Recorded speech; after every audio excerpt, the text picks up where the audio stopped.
దేవుని పరిశుద్ధమైన నామానికి మహిమ కలుగును గాక. యేసుక్రీస్తు ప్రభువారి ఉన్నతమైన నామంలో మీ అందరికీ నా వందనాలు తెలియజేస్తున్నాను. అందరూ బాగున్నారు కదండి? ప్రతిరోజు మరి దేవుని వాక్యం వింటూ మాతో కూడా మరి ఈ విధమైనటువంటి సహవాసంలో కొనసాగుతున్నందుకు మీ అందరికీ మరొకసారి నా ప్రత్యేకమైనటువంటి వందనాలు తెలియజేస్తున్నాను. 10 నిమిషాలు మనము ఈరోజు ఈ ఉదయకాల సమయంలో వాక్యాన్ని ధ్యానం చేసి ఈరోజు మనం ప్రారంభిద్దాం. ద్వితీయోపదేశకాండం 32వ అధ్యాయము 11, 12 వచనాలు చదువుకుందాం. పక్షిరాజు తన గూడు రేపి తన పిల్లలపైని అల్లాడుచు రెక్కలు చాపుకుని వాటిని పట్టుకుని తన రెక్కల మీద వాటిని మోయినట్లు యెహోవా వానిని నడిపించెను. యెహోవా మాత్రము వానిని నడిపించెను. ఒక రైతు తన పొలంలో, తన ఇంటి పక్కనే ఉన్నటువంటి పొలంలో తదేకంగా ఒక పక్షిని చూస్తున్నాడు. ఆ పక్షి ఒక చోట గుడ్లు పొదగడానికి గూడు కట్టుకుంటా ఉంది. ఆ గూడు కట్టుకుంటున్నటువంటి ఆ చోటును ఆ రైతు చూసినప్పుడు అవి నరికివేయబడి కొన్ని కొమ్మలు ఒక చోట పోగుగా చేర్చబడి కాల్చివేయడానికి సిద్ధంగా ఉన్నటువంటి ఆ కొమ్మల మధ్యలో అది చాలా కష్టపడి తన గూడును కట్టుకుంది. రైతు వెంటనే చూశాడు, వెళ్ళి ఆ గూడును తాను పాడు చేసి చెడిపాడు. మరలా 2వ రోజు మరలా పక్షి వచ్చింది, మరలా గూడును కట్టుకునేటువంటి ప్రయత్నం చేసింది. 2వ రోజు కూడా రైతు ఆ పక్షి కట్టుకున్నటువంటి ఆ గూడును అంతటిని కూడా చెదరగొట్టాడు.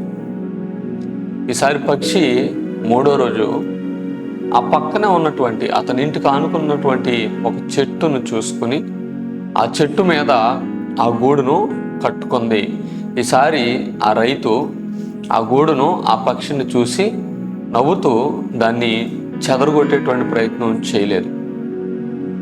కొన్ని రోజులైన తర్వాత ఆ పక్షి ఆ గూడు కట్టుకున్నటువంటి అది గుడ్లు పొదగడానికి ముందు కొన్ని రోజులకే ఆ పక్కనే వేసినటువంటి నరికి వేయబడిన కొమ్మలన్నీ కూడా వేయబడ్డాయి.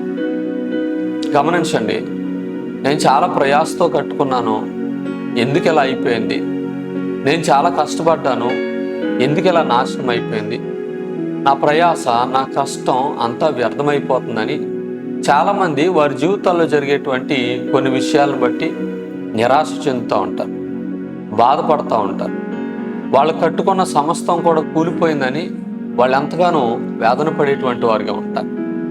చాలాసార్లు దేవుడు మన జీవితాల్లో మనం వెళ్తున్నటువంటి మార్గాలు సరైనవి కావు, అవి ముందున్నటువంటి దినాల్లో మనకు నష్టాన్ని తీసుకొస్తాయి అని అనుకున్నప్పుడు నువ్వెంత ప్రయాసపడి కట్టుకున్నదైనా, నువ్వెంత ప్రయాసపడి సంపాదించుకున్నదైనా, నువ్వెంత ఇష్టపూర్వకంగా నిర్మించుకున్నదైనా, నువ్వెంత కోరుకుని ఆశపడి నువ్వు తెచ్చుకున్నదైనా దేవుడు ఆ మార్గాన్ని, ఆ ప్రయత్నాన్ని, ఆ ప్రయాసను అది నీకు మేలు కాదని తలంచినప్పుడు వాటి నుండి నిన్ను దూరం చేసేటువంటి ప్రయత్నం చేస్తాడు.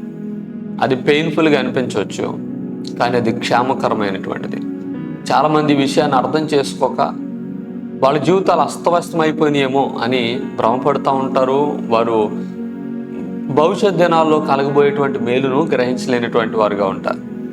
ఆ పక్షి కూడా మొదటి 2 రోజులు అదే అనుకుని ఉండొచ్చు, కానీ ఎప్పుడైతే ఆ పొదలు కాలిపోయినప్పుడు, ఆ నరికి వేయబడినటువంటి ఆ కొమ్మలు కాల్చివేయబడినప్పుడు ఖచ్చితంగా పక్షి తెలుసుకుని ఉండొచ్చు, ఆ రైతు నాకు మేలు చేశాడని.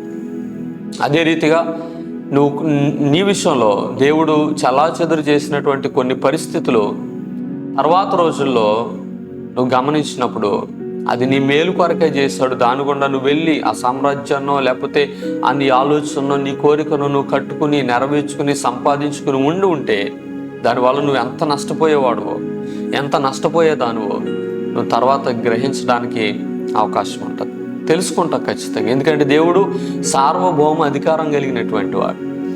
ఇక్కడ ఈ ద్వితీయోపదేశకాండం 32వ అధ్యాయం 11వ వచనంలో పక్షిరాజు తన గూడు రేపి తన పిల్లలను బయటికి తీసుకొస్తాడంట. ఎందుకు?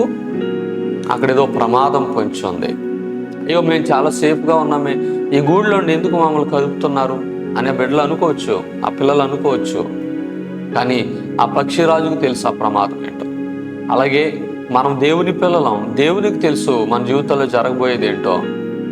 ఆయన చేసే ప్రతిది మన జీవితాల గుండా ఆయన ఇచ్చే ప్రతి దాన్ని, ఆయన అనుమతించేటువంటి అది నష్టమైన, అది కష్టమైన, అది బాధ అయినా, అది సమస్య అయినా, అది వేదన అయినా, అది అంతా మనం అనుభవించలేదైనా దేవుని అనుమతితోనే మన జీవితాల్లో వస్తుంది.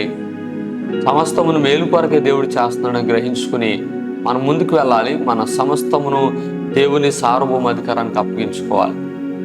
నీ మార్గము యెహోవాకు అప్పగించుము, ఆయన నీ త్రోవలను సరళం చేయనని సామెతల గ్రంథం 3 అంటున్నాడు. కనుక దేవుని అధికారం కింద మనం జీవిద్దాం.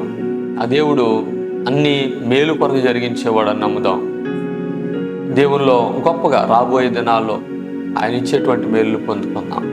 అట్టి కృపా భాగ్యం దేవుడు మనందరికీ అనుగ్రహించునుగాక. ఆమేన్. తలలు వంచండి, ఏకీభవించండి, ప్రార్థన చేద్దాం. మమ్ములను మికిలిగా ప్రేమించిన మా ప్రియమైన పరలోకపు తండ్రి, నీ వాక్యాన్ని బట్టి నీకు స్తోత్రాలు చెల్లిస్తున్నాం. అవును, చెదిరిపోయిన జీవితాలు ఎన్నో మాకెందుకు ఎలాగవుతుంది అనుకుంటున్నారు.